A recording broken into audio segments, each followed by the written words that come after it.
we are $33 trillion in debt because both sides, no matter who's president, no matter who's in the majority or who's Speaker of the House, they have added this debt. And that debt ceiling deal that Republicans just did back in the spring will make our debt over $50 trillion over the next 10 years. And that is why eggs cost $6 for a dozen, while a gallon of milk is $6. It's why you're paying in South Carolina, in some cases, over $4 a gallon of gas. People cannot afford what they're doing. And we had August recess, and I was back home for a couple of weeks and working.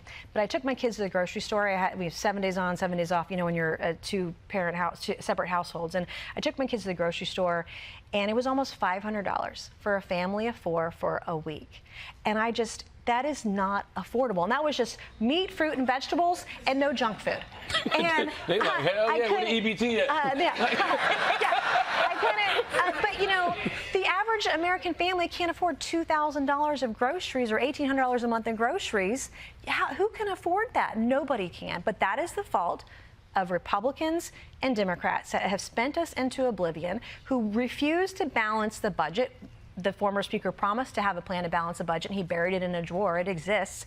But we need to have a plan, whether it's 10, 12, 15, 16, 20 years, that gets spending in order. And the last time we balanced the budget, for example, was in 1998 under Bill Clinton. And before that, it was in the 70s under Nixon. It is ridiculous that both parties can't set their differences aside and do what's right for America, everybody, no matter their political affiliation.